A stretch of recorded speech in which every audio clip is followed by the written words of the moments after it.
Today I'm going to try to create a video for you about how I go about cleaning the beer lines in my Keezer.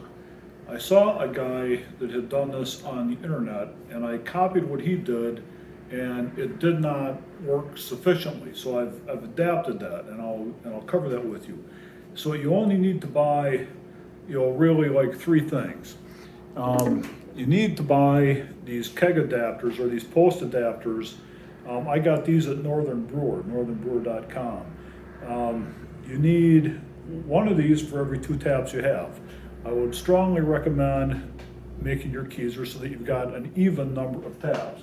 I have 6 taps. I've already removed the taps to get ready for cleaning. So I need 3 of these, one for every 2. Another thing that you'll need to get are these tap adapters. I didn't get them at Northern Brewer, but I believe they sell them there too.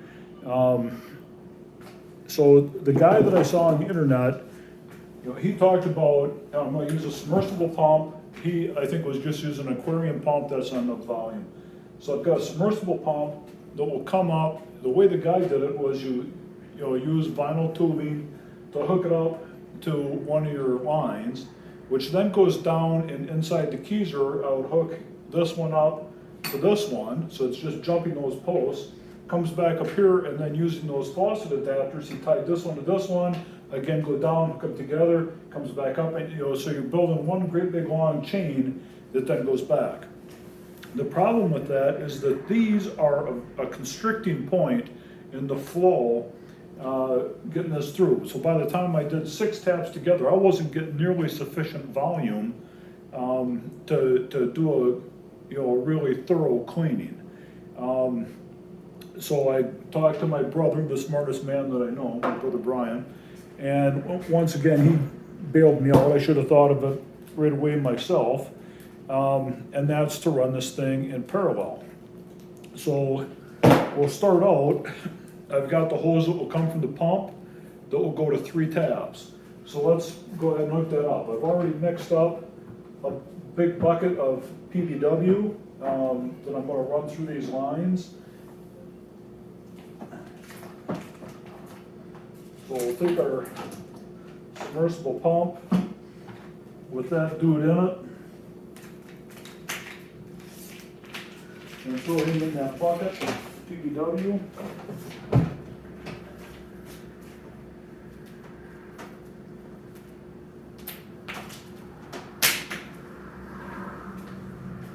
And we'll hook them up to my first tap, my third tap,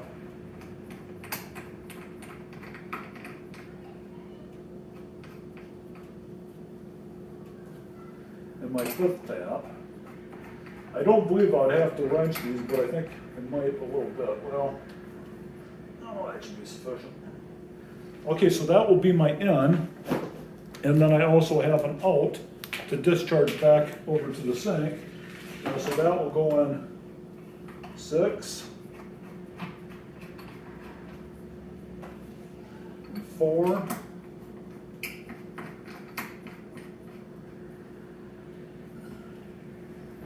and 2,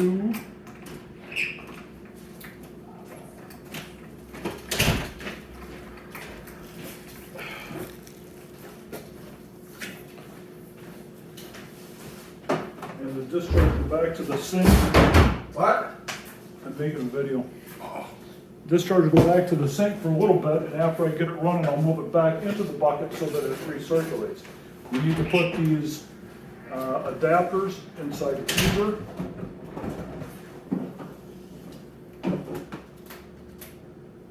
So I've got to find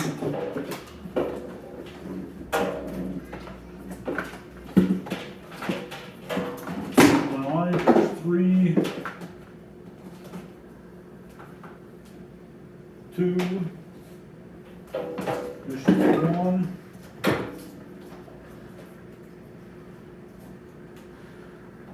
So I'm going to hook 1 and 2 together.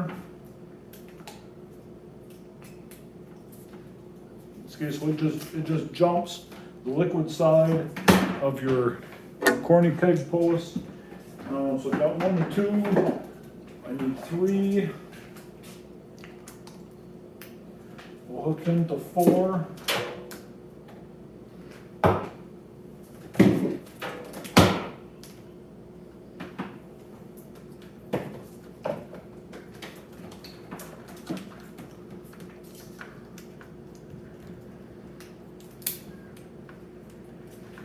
And then we'll hook up 5 and 6.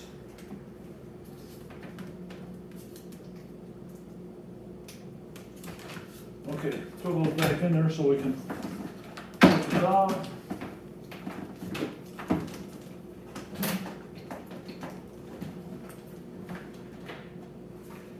All right, get a power cord and plug in our submersible pump.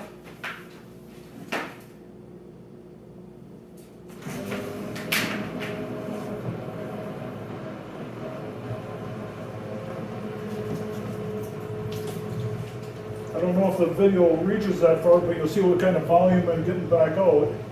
And you'll be able to tell when PBW is, coming, it's getting wider. All right, so we've cleaned out those lines, and now we'll just let that sucker sit with PBW coursing through them for as long as you want. I run my water very hot, so it's very hot water coursing through those, and I can just let that PBW sit there and clean for some time. Once I'm done with the PBW, I'll run water through them maybe twice. It takes quite a bit to rinse out that PBW, and then I'll run through just a small amount of star sand. I've talked about this before. If you put a submersible pump into a bucket of star sand, you very quickly create a bucket of foam. So I want to disinfect them with star sand, so I'll still do it. But just a little bit to get them full of star sand. I'll let that sit in the lines and get them good disinfected before I hook back up and have my beer on there. So hook them up in parallel so you get sufficient quantity. The post jumpers, when I got them from Northern Brewer, they've got 2 holes drilled in each side of them that are 1/8 inch holes. I bored those out to 5/16. It doesn't pick you up a lot, but you expand the size of a circle, expands the volume quite a bit. And I didn't feel comfortable going bigger than that. Of course, that was also when I was doing it all in one series where I wasn't getting sufficient volume. So now that I'm doing, 3 at a time, again, you can look at the flow coming out that hose. I've got pretty big volume going through there, and I can just let this sit there and run. For 5 minutes or 10 minutes or whatever. I can walk away and go have a beer and come back, and that baby will still be pumping. So it makes it so much easier. I was using kegs. I would clean kegs, and at the same time I'd use the kegs to clean my old kegerator lines, forcing liquids through using CO2. And man, that just doesn't work when you start getting into more volume. So I hope this helps you out, and good luck with cleaning your beer lines.